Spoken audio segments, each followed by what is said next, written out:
right, so without further ado, SQL, structured query language. So you've probably used this at least in CS50, maybe in CS165, maybe in your own personal projects. And what does SQL let you do in a SQL server more generally?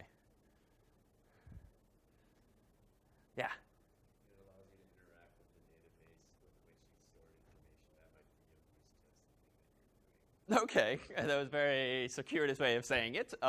Yes, so it allows you to store data, and more importantly, allows you to query for data. And this is a step forward from using something simpler like a CSV, right? Comma-separated variables, similar values, similarly let you save information, one row in a text file. But what's a downside of a CSV file for storing your data, even though you effectively get rows and columns from it? Yeah. Well, you don't have the same organizational efficiency that SQL enables. You don't have the same organization efficiency. What do you mean? Well, like with C, you can have like primary keys or IDs. OK, yeah. Essentially, it's a relational database, so you can have multiple databases linked to each other in very specific ways. OK, It's good. harder to set up with CSV. And let me tweak a little terminology. So multiple tables within the database, sure. And that goes beyond what you can do with just one CSV. But really, the limitation with CSV, I would argue, is that the inefficiency of it all. It's very easy to lay out. But if you want to do a query, what's the running time of any select query on a CSV file? I mean, it's big O of n, right? Because in the worst case, the row's at the very bottom. Even if you have sorted the whole CSV file, if you don't know that up front, well, you're still going to have to search the whole thing. So among the things we're going to get from using an actual database, using a language like SQL, is we can query it. And we can, in advance, as database designers, specify what are the fields that we're likely going to have questions about, so that people at MySQL or Microsoft or Oracle, whoever's made the database you're using, can do all of the hard work of figuring out, OK, given a million of these IDs, how can we lay them out in memory with some kind of tree structure, perhaps, so that when you do actually execute select, it's something that's logarithmic or logarithmic of logarithmic in time, rather than actually devolving into something linear. So we get a lot of performance that way. And we can also store a lot more data more readily, because a SQL server is typically stored in RAM, even though parts of it might be stored on disk. And you probably know by now that RAM is generally faster than disk, so that's a good thing. And we can also handle concurrency much better. If you've taken 165 or 161, you know that if two people try to do the same thing at once on a system, bad things can generally happen. So among the other features we can get, if we design our tables in the right way, is better support and security when it comes to concurrency. So two people in two parts of the world using the same website, if they both try to buy something at the same time, that order is not going to go in simultaneously. Somehow they will be serialized by someone other than our own, someone other than ourselves. The database will do that for us. So in its simplest form, SQL lets us query a relational database. A relational database is one that has one or more tables in it typically. And if this is a little unfamiliar, you can really just think of this as Excel or numbers or Google spreadsheets. It just has rows and columns. And typically the top of each of those rows has a name for it. So this might be the ID column, the name column, the address column, and so forth. And then you can have multiple such tables if you want to start laying out different types of data. But you may recall, at least from CS50, that we tried to give you a GUI-based tool with which to manage your database. It was called PHP-MyAdmin, sort of just a coincidence that it was written in PHP. It really was just a web-based front end to a database. And via the various tabs and links, could you begin to configure a database for yourself. But a good tool to start to get a little more comfortable with is also the command line client. So if using the CS50 appliance, or really using any Mac or PC that has a command line MySQL client, you can also do it sort of old school like this. As an aside, the MySQL project, at least the open source version of it, is now called MariaDB for various reasons. You can read up on Wikipedia, but it's the same software. It's the same syntax and so forth. Pretty much the same code base. And so when I'm at this prompt, I can now interact with my database much more manually. So case in point, let me go ahead and just open up a terminal window. I happen to be using the CS50 appliance, but you can do this on most any system in which you've got the right software installed. And I'm going to do MySQL -u for username John Harvard on this particular system, -p for a password that I'll type in a little more securely by hitting enter. Now I'm prompted. I'm going to type Crimson in the CS50 appliance, and now I see essentially that same screen. But there's commands now that we can start typing, like show databases. And that's going to show me all of the databases that I have already created in this system. Pretty much the same list you would see in PHP-MyAdmin. There's a couple of others, like information schema and test, which if you poke around the CS50 appliance, we hide some of these lower level tables, but they've been there all this time.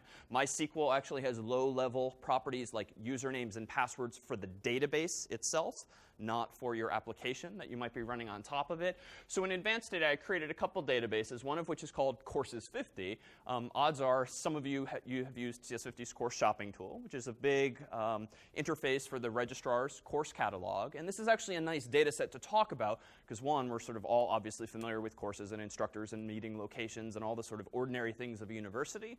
But it's also got some interesting opportunities for design. So we thought we'd use the notion of a course catalog and a shopping tool as an example throughout today to sort of frame some of the design decisions we have to make. So let's start there. Suppose that I actually wanted to represent the super simplest of course shopping tools. And the simplest world I can imagine in one is in which there are courses and there are instructors. And let's suppose, for the sake of discussion, that every course has at least a name. So let's begin to sketch this out. I'm going to use PHP myadmin just as a convenience, so we don't have to type out all of the queries manually. But here I am in my Courses 50 database. If unfamiliar with this, it'll be very easy once you dive into your own project if you'd like to use it. I'm going to create a table called Courses. And I can only think of one field for now, the name of a course. So I'm going to go ahead and say, give me one column. Now, if you recall, you get an interface that's a bit like this. And the other upside, frankly, of PHP myadmin is that it's sort of self-instructing, and that via the drop-downs, you can sort of see what your possible design decisions are. So I'm going to give every course a name. That's the name of this column. And how about its data type? Most of you should know at least some of these data types from prior experience. What's appropriate for a course name, Sharon? OK, varchar, which is variable char. And what does that mean, more technically? OK, so it's a string, and the var aspect of it implies what? Variable, but what does that mean? Yeah? It doesn't need to be 5 characters long or 10 characters long. These are up to the maximum. Exactly. So it's a variable number of characters in this string up to some maximum. So here's our first design decision. We actually have to decide how many bytes maximally to allocate to each such string. Generally speaking, you want to sort of not make it too small, not make it too big, because obviously if too small, you're just going to start truncating data and you'll lose information. And if it's too big, you're just sort of telling the database to expect and to optimize for more data than it might actually ever get. So what's a reasonable feeling number for the name of a course? 60? OK, so 60. That seems pretty reasonable so long as there's no exceptions to that. There's really no hard, fast rule. To be honest, for historical reasons, a lot of people will choose 255, because for years that was sort of the default maximum, using 8 bits as your counter. I more anally might use powers of 2, but it's sort of irrelevant. So we can go with 60. That seems reasonable so long as we eventually don't regret it, because that is an upper bound. Now, suppose the opposite decision had been made. Not variable chars, but just a char field. So unlike C and C++, char doesn't mean one char. In databases, it generally means a fixed number of characters in a string. What would be the upside and or downside of my choosing 60 for a char field instead of varchar? This is exactly the first kind of decision you'll have to make when speccing out a project with your partners. Yeah, Sharon again. Good. So if the name's fewer than 60, then you're wasting whatever that delta is between 60 and the actual length. So that just feels wasteful, more bytes than you need. But why does it exist? Surely there's some upside. Yeah? Maybe you have a phone number and you know the exact number of characters that you want. Sure. So sometimes you might know the fixed number of characters, like 10 digits for a phone number, for instance. But who cares? Like, why not just say 11 anyway? Or why not say 60 anyway with a varchar? What advantage do we get by knowing and designing for a fixed number of characters?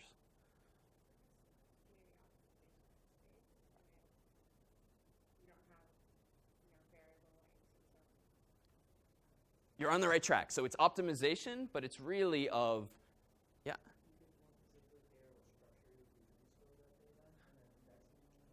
OK, good. Let's focus on that last part. So indexing. So it turns out if you know in advance that all of your fields are going to be 60 characters, you can really think of this column in the Excel database as having very straight left justified and right justified edges, because every column is 60 characters wide. That means that this string is 60 characters away from this string, 60 characters away from this one, and this one, and this one. So just like back when you learned C, you had random access in the world of arrays, same idea here. here. If your column is represented using only fixed length chars, you can effectively index randomly to 60 or 120 or 180, and you can get at individual strings much more quickly than if instead your column had a straight left edge, so to speak, but a very ragged right edge to the column, because you might have 10 characters, 15 characters, 5 characters. So this too is a trade-off. And sometimes only through trial and error and experimentation can you figure out what really the right call is. But these are the kinds of questions that should be going through your minds and or tables when it comes time to design your database. So not necessarily a right answer, but you should at least have some sentence or two in mind to back up whatever decision you make. All right, so let's keep scrolling in the prompts here that are PHP MyAdmin's UI. So the default value for a name, should I specify that it should have a default value of null?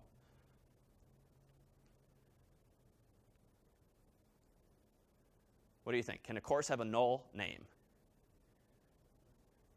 Just feels weird, right? I can't think of any unnamed courses at Harvard, and maybe there's some obscure corner case where a course is given a number and the professor hasn't chosen a name for it, but I mean, to heck with that. Like, let's not even bother supporting that. I would say in the interest of a nice clean database, let's specify that you cannot have a default value of null. Alternatively, we could do something like untitled course, which is not unlike what Mac OS and Windows do when you create a folder, for instance. But there, that makes a little more sense so that the human sees something. We're talking about a back-end database, presumably, for a course catalog. So I don't really even like the idea of giving it an untitled course name, since that's not really going to help anyone. So let's leave this as none, which means that when you insert into this database, you have to give every course a name, which feels a little cleaner to me. All right, so scrolling further, collation. This just has to do with character sets and whatnot. If you've ever seen mentions of Swedish in PHP MyAdmin, that's because the people who wrote PHP MyAdmin were Swedish. Is that PHP My, or is it MySQL? One of the two, I forget offhand, but it's for historical reasons, but you can express every character in English that you could with Swedish, so it's largely a non-issue. The CS50 appliance, though, is configured to use UTF-8, so that generally should not pop up for you. Attributes. So none of these are really relevant here. I see binary, unsigned, unsigned zero fill, and on update current timestamp. That field only applies for some numeric fields or some time fields. So we'll skip over that entirely. Null. Can this field be null? So no, we already had that sort of conversation. So we don't want a default value. We don't want it to be null. What about index? There's 4 choices here. What does it mean if we specify that this row is going to be a primary key? Thinking back to CS50 or CS165, if you've taken it. So there can't be any other entries of the same name, the same course name, so it has to be unique identifier. Exactly. So a primary key, by definition, is the field that uniquely identifies each row in this table, and you can rely on it to do that unique identification. So what does it mean then to just be unique? Well, sort of this too has sort of implications underneath the hood, but generally primary key is sort of a contract you make with the database saying that when I do queries looking for a course, I'm going to use this particular field. And we'll come back to why we might have 2 such choices here, primary or unique. Unique just says this field is going to be unique, but I'm not really making any kind of verbal commitment here to use that field to do my searches for reasons we'll see in just a moment. If we specify instead index, what does it mean to specify that a field has an index on it? Yeah. Exactly. It's been optimized for queries. So the database server, Oracle, MySQL, whatever, will generally work its magic behind the scenes once you click that option and then click Save, and it will build up typically a tree structure, B trees if you've seen or heard of. It's just a very short-looking tree that gives you very nice logarithmic properties when searching on the data. If you don't specify an index on a field, what's going to be the running time of searching for an arbitrary course name? What's that?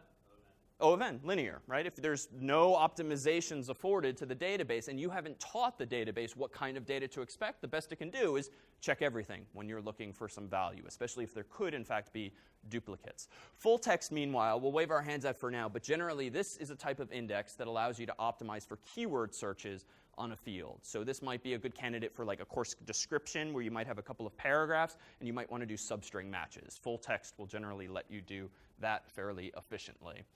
AI, this is a horrible sort of explanation, but if we hover over it, you'll see auto increment. Not applicable here, but auto increment is useful for like an int field because the database will take care of the process of plussing it every time you do an insert, so that even if two people literally click submit at the same time and try to create a row somehow in the database, one of them will get the number I, the other will get the number I plus 1. You don't have to worry about two numbers being assigned identically if you were to do this yourself in code.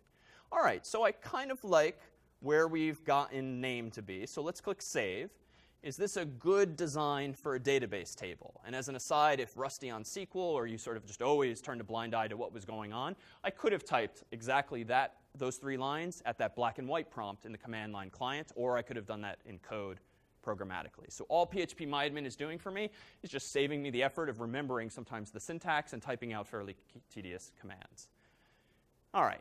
So this doesn't feel like the best design, a one-field table. Now, we could have things like professors and locations and descriptions, but even then, using name only to identify courses doesn't feel ideal. What generally have we done in the past, if you've used databases, to uniquely identify rows?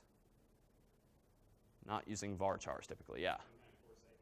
Yeah, so typically a course ID. So the most common approach here, especially when using a framework, is actually just to use a number, like an integer. So let me go ahead and do this. And we can do this in a few ways, but notice if I zoom in on the bottom here, I'm going to say add 1 columns at the end of the table. Generally, just for visual convenience, you put IDs at the beginning of the table, even though this has no real functional impact. So I'm going to say add 1 columns at the beginning of the table. I'm going to click Go. That gives me back this UI here. Let's call this ID. If we think we're going to have no more than 4 million courses, an int feels fine. We could even shrink it down, but space is cheap, so who really cares? But if we were trying to write Facebook now, it might not be a bad thing to anticipate big ints, which would give us 64-bit ints, but then you're literally doubling the number of bits that you're using. So minor trade-off, but something to consider.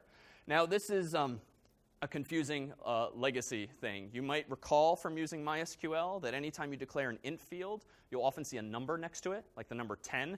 That has nothing to do with the size of the number or the number of bits. That has to do with the number of characters that are used to visually display that int field when using a terminal window. So we can see that in a moment. So don't be misled by typing numbers in there, even though it's effectively asking us for one here. Over here, I'm going to go ahead and say unsigned. There's no reason to waste all of our negative numbers since the database is generally going to assume positive values, or null. The ID definitely shouldn't be null. And what do you think about the index for this ID field? Yeah, let's make it primary. So what if, though, like I can only think of one CS164 course at Harvard and only one CS50 course at Harvard, and that's pretty much true overall, though there's maybe exceptions if Ec10 is both semesters or something weird like that. But more fundamentally, why is it better to use a numeric integral ID to uniquely identify courses rather than just a unique string? Yeah.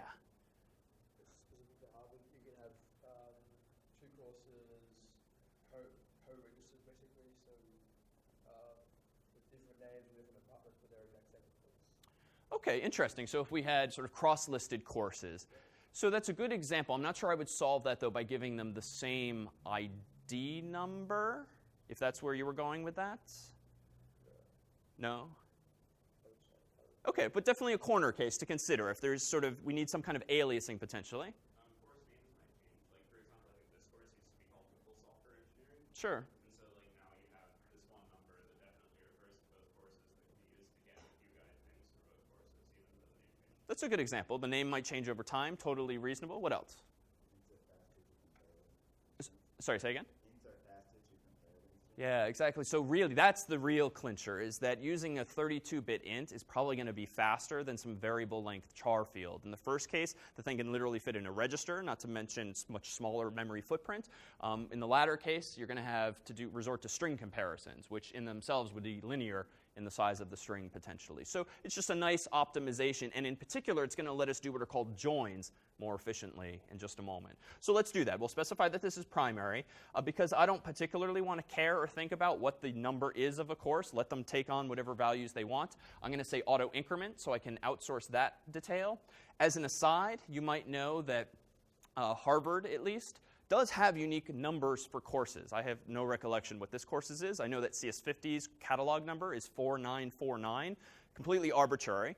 But there's weird corner cases in that even in the registrarial dump of course catalog data, sometimes courses, old courses, have a number like 4.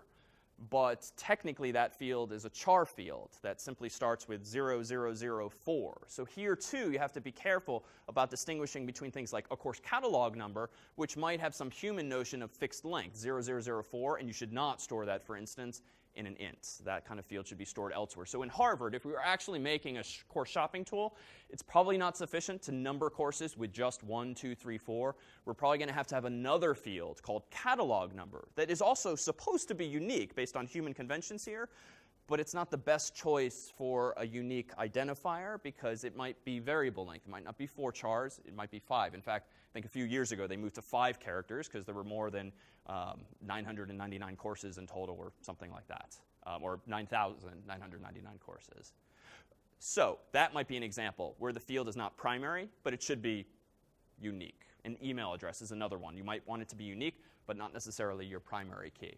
All right, so let me bang out another table much faster than this one. So I'm going to call this one instructors, and I'm going to give this a total number of columns of 2. I'm going to learn my lesson from last time. I'm going to call the first column ID. I'm going to call the second column name. I'm also going to do varchar. I'm going to assume no professor has a name longer than 60 characters, though now this might be pushing it with some long names, especially people with middle names.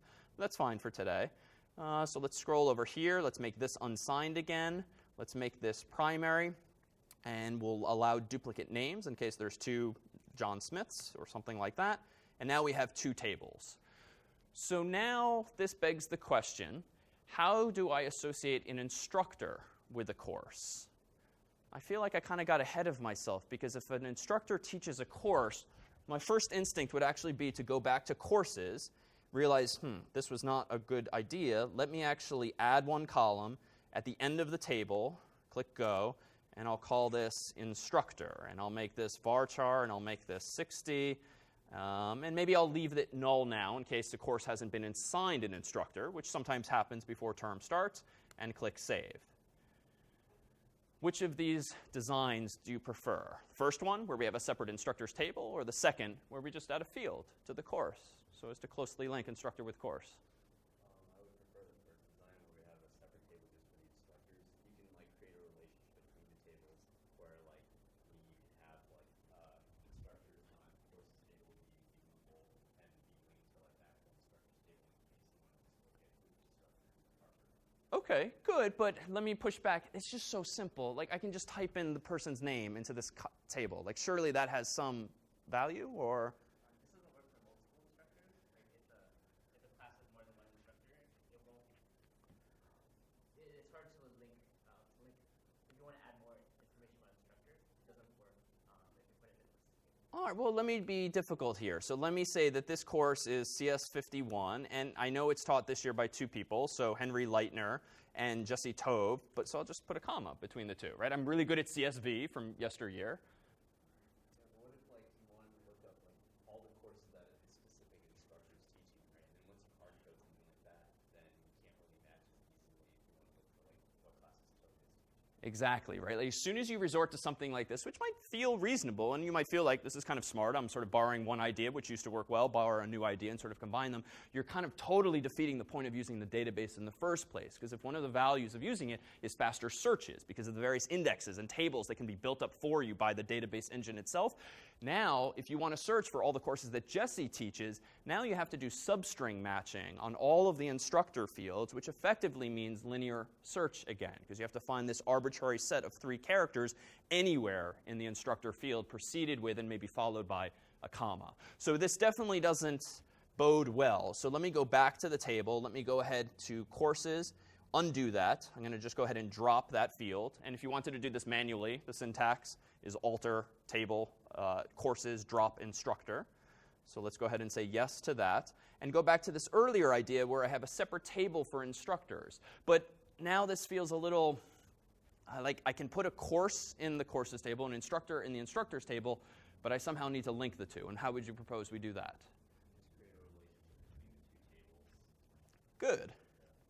So let's do that. And you could call this table, in theory, anything. I'm going to deliberately call it what a lot of frameworks would call it, among them Laravel, as you'll see in a bit. I'm going to call it course underscore instructor, using singular in this case for each of the words, and all lowercase again, and also with them alphabetically sorted from left to right. This is totally arbitrary, but it tends to be a convention in a lot of these frameworks in PHP and other languages.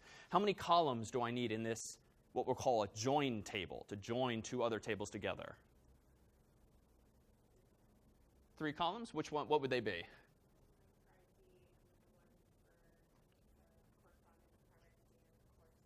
Okay, good. That one works. And we could technically cut a corner here, but a lot of frameworks in particular would still give even these rows unique IDs, even though semantically the row that we really care about, or the columns that we really care about, are the latter two of what you said, the course ID and the instructor ID.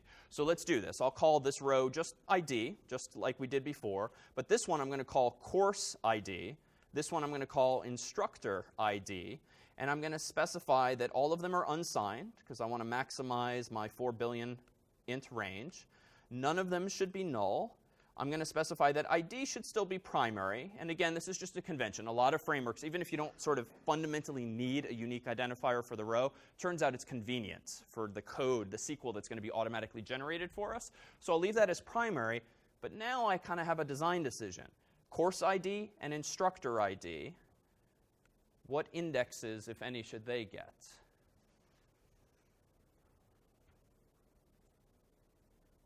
If I leave no indexes, what's the implication? What's an implication? Performance, as before, right? If there's no index, the best you can do is kind of troll through the whole thing looking for numbers. So that doesn't feel smart. Should it be primary? So why not? Why not primary? Because you're only supposed to have one primary. Perfect. So we rule out primary. We already chose that. So should it be unique? If you assume one instructor per course. Good.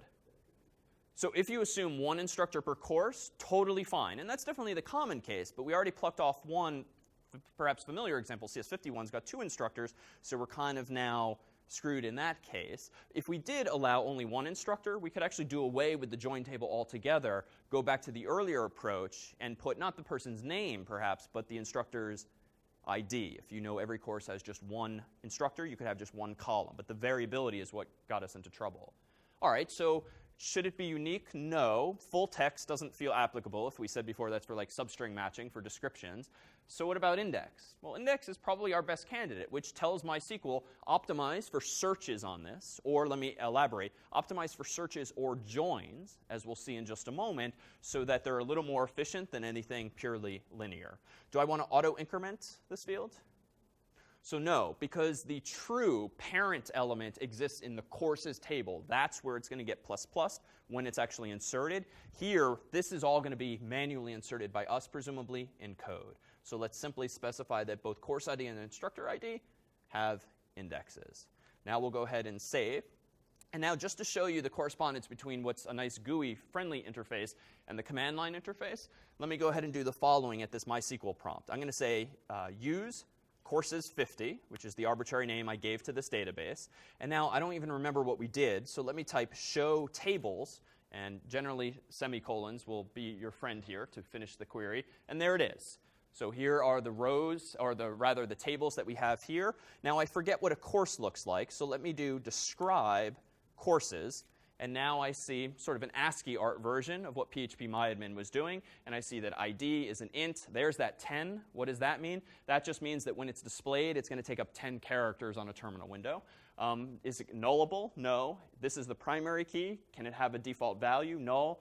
And extra, which is special flags like auto increment. So let's just do a couple of quick insertions here. I'm going to go up to, let's change state to a slide where I've sort of pre-prepared this. This is a summary then of all 3 of those tables. I already just manually typed the first command, and here I went ahead and typed the others for you. This is just a stylistic thing. Generally, a lot of people type SQL statements in all caps, and then table names and field names in lowercase, if only because then it kind of stands out what's your terminology and what's the database syntax. So here we have 3 tables: courses, instructors, and courses instructors. In the slide I made in advance, I didn't have the ID field, but that's not actually a bad thing at all. We would just see a 3rd column there had I done that here. So now let me propose that we do a bunch of insertions. So here's some data. I'll zoom in. So I'm going to propose that in courses, we only deal with 3 courses. And I chose these 3 because they're representative of they have some nice properties. CS1, CS50, CS51, they have increasing IDs, but what ID is what is totally irrelevant. That's just the order in which they were inserted by me. How about instructors? So now, because Henry Leitner teaches both CS1 and CS51, this is kind of an opportune implication for our design. And Jesse teaches CS51, and Malan teaches CS50. So now, or rather, these are just those people's unique IDs. In course instructors, notice here, course ID 1, which was CS1, is taught by instructor ID 1, who is Henry. Course ID 2, which I think was CS50, is taught by instructor ID 2, which is Malan. And then lastly, CS51, and notice we have 2 rows. And now this is why the join table is powerful, is taught by both Henry and Jesse. So this is all fine and good, but I can barely remember off the top of my head who is who here. How can you possibly deal with that in code without having to hard code things? Well, this is where SQL itself starts to become our friend. And I'm going to propose that we can type the following.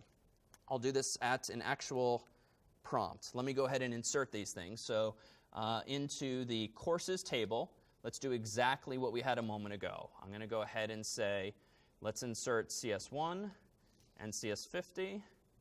Let's insert a few more rows at once. CS51. Now let me go ahead and save. All right, so I'm just recreating as quickly as I can the relationships we just saw on the screen. So here we have Leitner. Here we have Malan. Let's give ourselves another row, and Tove. Now let me save this. And I'm doing them deliberately, damn it, into the same order. No, I forgot to give this auto increment. Let me quickly fix this. I'll fix this in the online code. That failed. As an aside, the fact that I couldn't insert Leitner and Malan and Tove failed because I didn't specify an ID number, even though it's expecting one, and I forgot to check auto increment, which means they were all by default getting 0, but that then contradicts which property that we've specified. The primary key was violated, so it didn't even let me do it. So let me fix this. Now let me go back to the Insert tab here and specify that I want Leitner, Malan, and one more row, Tove. And now, lastly, the only one that's a little hard to remember is course instructor. Let's insert now that course ID 1 is instructor ID 1, so that's CS1 and Henry. Course ID 2 is instructor ID 2, which is CS50 and Malan. And then the last ones we have to worry about is course ID 3, which is CS51, is taught by course instructor 1, which is Henry, and 3 is also taught by 3, which is Tove. So hopefully now we've recreated this. Damn it. Did the same thing. Course instructor needs auto increment. All right. I'll do this faster this time. Course 1, course 2, 2.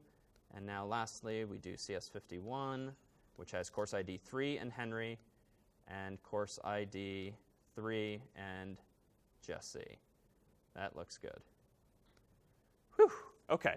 So now let's go back to the terminal window. So if I describe courses, we'll see this. If I want to see courses, I can now do select star from courses, semicolon, and now we see those values. And now what else do I want to do? Select star from instructors. That's as I expected. And select star from courses, course underscore instructor.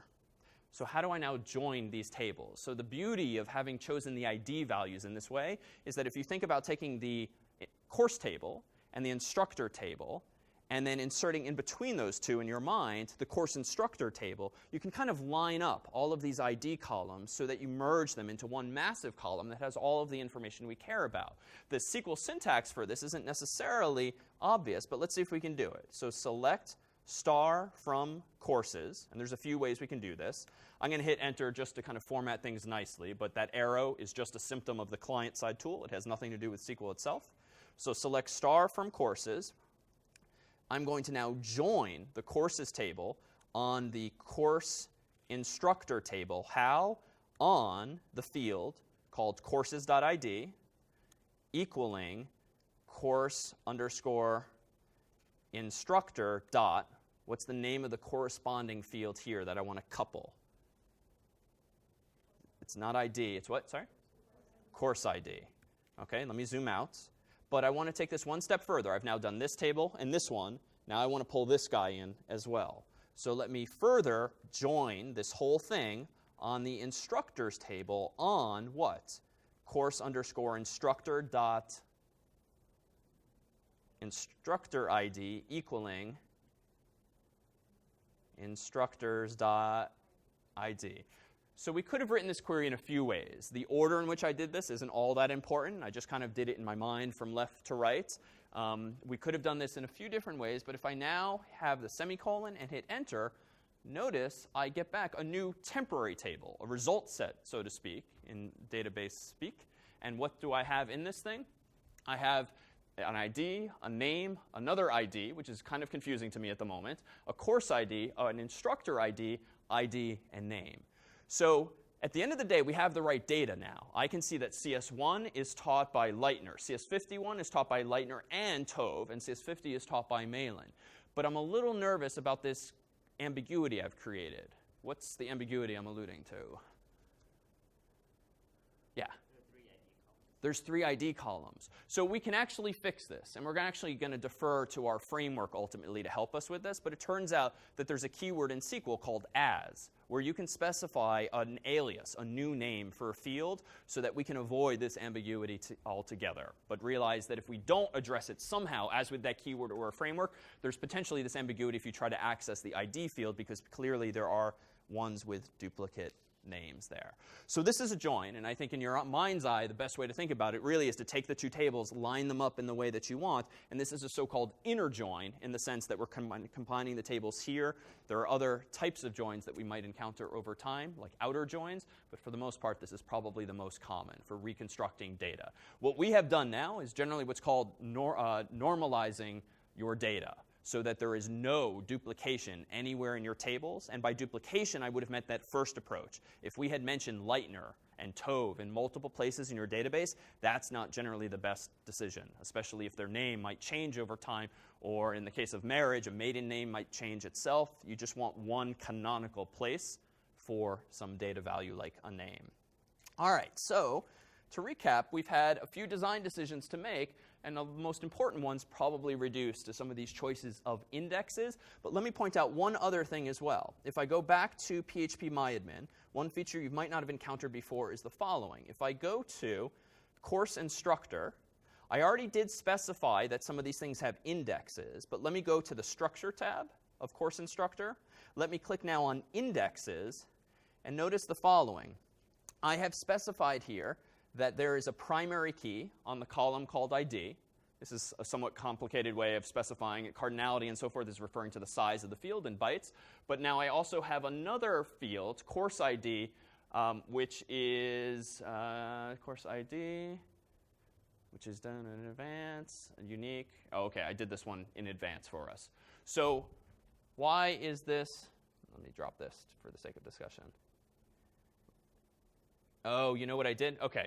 So earlier, one of the perils of using a GUI tool like this, when we were creating this join table, the course instructor table, recall that I specified that I want an index on this field and an index on this other field. The side effect of checking both of those boxes on the same screen is that PHP MyAdmin inferred from that I want not two separate indexes, that I want a joint index, which is generally only helpful or most helpful when you're searching on not one field, but both of those fields. And that's why we had them conjoined there. So I dropped it because that was not what I intended. Rather, I'm going to redo this here. I'm going to go to the course ID, and under More, I'm just going to say Add Index. And I'm going to go under Instructor ID and say Add Index. And now if we click here, notice we have 3 indexes, one primary, and as I intended, one for each of those foreign keys. And I call it foreign because course ID in this table maps to which field, just to be clear, in another table? The primary key called ID in the table called courses, and same deal for the other one. But now is an interesting trick and really technique. I just went ahead and, let me do that a little more slowly. In the same screen, notice it says relation view here.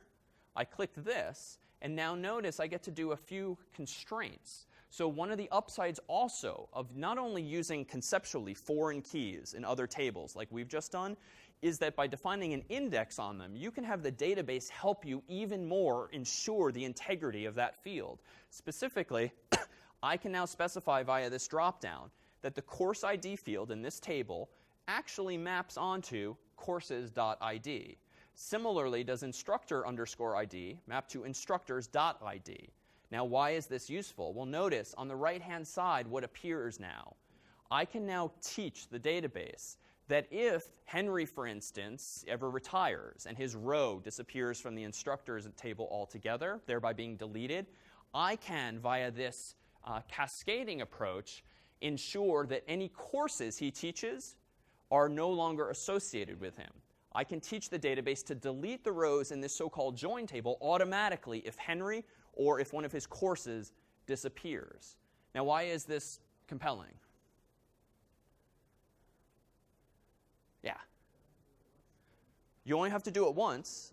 And longer term, right, it's very easy if sort of people come and go, courses come and go, your database could just get littered with courses and with faculty that are no longer relevant to the data set. And your data starts to get very messy and dirty and stale. And so here, we can sort of enforce some of these constraints. Yeah?